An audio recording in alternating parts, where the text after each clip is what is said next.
تو گزارو ایسی زندگی کہ قبر بھی روشن ہو جائے۔ اے میرے پیارے اسلامی بھائیو، اللہ ناراض ہوتا ہے تو کیسا غضب ہوتا ہے۔ ایک واقعہ میں آپ کو سناتا ہوں، اللہ اکبر۔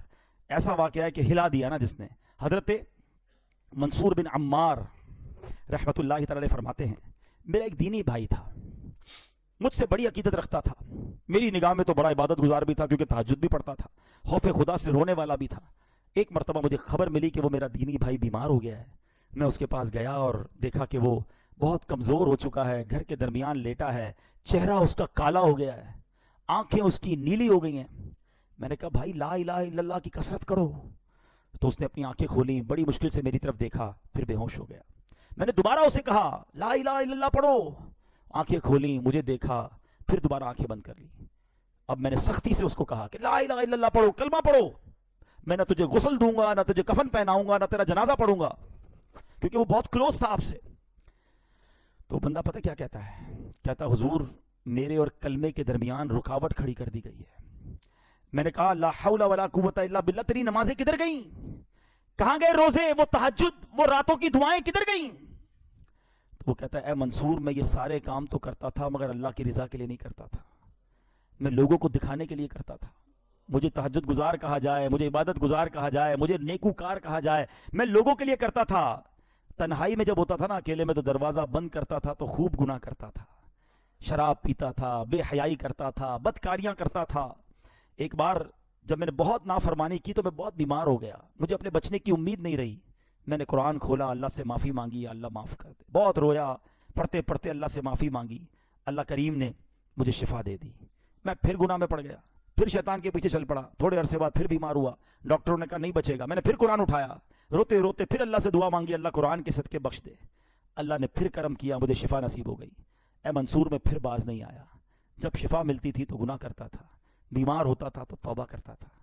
تیسری بار میں پھر گناہوں میں پڑ گیا، بڑے گناہ کیے۔ اب جب پھر اللہ تعالیٰ نے بیمار کیا، پھر میں پریشان ہوا، اب قرآن اٹھایا تو قرآن کا ایک لفظ میری زبان سے ادا نہیں ہو رہا، میری زبان پر لاک لگا دیا گیا ہے، میں قرآن نہیں پڑھ پا رہا ہوں۔ اللہ کی بارگاہ میں نے کہا یا اللہ تو مجھ سے سخت ناراض ہے، اے اللہ مجھے معاف کر دے۔ کہتا ہے منصور مجھے غیب سے آواز آئی کہ جب تو بیمار ہوتا ہے تو توبہ کرتا ہے، جب تندرست ہو جاتا ہے تو گناہ کرنے لگ جاتا ہے، جب تکلیف میں مبتلا ہوتا ہے تو اللہ کو یاد کرتا ہے، روتا ہے، اور جب اللہ پاک تجھے نجات دیتا ہے تو پھر گناہوں میں پڑ جاتا ہے۔ کیا تجھے موت کا خوف نہ تھا؟ تو عقل رکھتا ہے، سمجھ رکھتا ہے، پھر بھی غفلت میں پڑا رہا۔ تو نے کتنی بار اللہ سے وعدہ کیا مگر ہر بار تو نے وعدے کو توڑ دیا۔ حضرت منصور کہتے ہیں وہ بتاتا جا رہا تھا، روتا جا رہا تھا، اور جب کہتے ہیں میں تو اس کے پاس سے اٹھ کر چل گیا کہ اب اس بندے کا اور کیا ہو سکتا ہے۔ میں جیسے ہی دروازے کے باہر نکلا اس بندے کا بغیر کلمہ پڑھے انتقال ہو گیا۔ اب سچ بتاؤ ہمارا حال کیا ہے؟ مشکل آئے، کئی لوگ مسجد میں دکھتے ہیں، ہاتھ میں تسبیح ہوتی ہے، سر پر ٹوپی ہوتی ہے، کو کیا ہوا یار بس قرضہ بہت بڑا ہو گیا ہے، نوکری چھوٹ گئی ہے، گھر والے بیمار ہیں، والد ہاسپٹل میں ہیں، اللہ یاد آ گیا ہے، مسجد یاد آ گئی ہے۔ جدھر وہ مسئلہ حل ہوا، جدھر وہ پرابلم ختم ہوئی، بندہ ہی بھاگ گیا مسجد سے دور۔ کیا اس لیے اللہ کی عبادت ہے؟ اللہ تمہیں اس لیے یاد آتا ہے کہ جب مشکل آئے تو رب یاد آیا، اور اللہ نے آسانی دی تو اسی کی ناراضگی والے کام مت کرو میرے پیارے اسلامی بھائیوں۔ ایسا خوشی میں بھی رب کے ساتھ رب کی رحمت کو پکارتے رہو، عبادت کرتے رہو، اور اگر کوئی تکلیف اور کوئی آزمائش آ جائے پھر بھی ہم اللہ کا در چھوڑ کے کدھر جائیں گے؟ اس کریم کے سوا ہمارا کون ہے؟ وہ ناراض ہو گیا تو مارے جائیں گے۔ آؤ میرے پیارے اسلامی بھائیوں، سچی توبہ کر لو، اللہ کی بارگاہ میں سر جھکا دو، وہ بڑا کریم ہے، وہ پچھلے گناہوں کو معاف فرما دے گا اگر بندہ صدق کے دل سے توبہ کر لے اور آئندہ گناہ نہ کرنے کا پکا ارادہ کر لے۔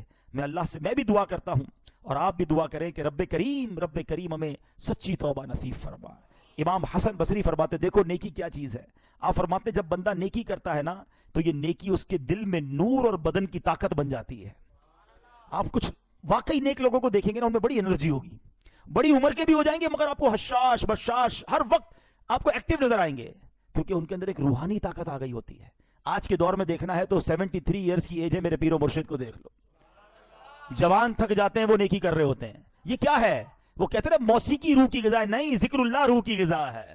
تم اللہ کی عبادت کرو، اللہ تمہارے دل بدن کو توانا کر دے گا۔ امام حسن بصری فرماتے ہیں کہ جو نیکی کرتا ہے تو یہ نیکی اس کے دل میں نور اور بدن کی طاقت بن جاتی ہے، اور جب بندہ گناہ کرتا ہے تو یہ گناہ اس کے دل میں اندھیرا کرتا ہے اور بدن کو کمزور کر دیتا ہے۔ آپ کو کئی جوان ملیں گے جو بالکل لاغر سے ہر وقت تھکے تھکے سے نظر آئیں گے. دیکھو کہ کہیں نیکی سے دور تو نہیں ہو گئے. تم نیکی کرو, اللہ تمہیں روحانی طاقت عطا فرما دے گا. تو آئیے میرے پیر پیارے اور محترم اسلامی بھائیوں, آج میں بھی نیت کر لوں اور آپ بھی نیت کر لیں, کیونکہ یہ گناہ جو ہے نا, اللہ کی نافرمانی, یہ اتنا برا عمل ہے کہ جب یہ قحط ہو جاتا ہے نا کبھی, تو روایتوں میں آیا کہ جو جانور ہے نا وہ بھی نافرمان انسانوں پر لعنت بھیجتے ہیں کہ یہ قحط سالی ان انسانوں کے گناہ کی وجہ سے ہے. جانور بھی لعنت بھیجتا ہے اس بندے پر جو اللہ کی نافرمانی کر رہا ہے, یعنی وہ جانور سے بھی بدتر ہو گیا نا. تو بس انشاءاللہ اب نافرمانی نہیں کرنی, اور اب انشاءاللہ اب ساری زندگی نیکیوں والی گزارنی ہے انشاءاللہ. صلو علی الحبیب. میرے اعمال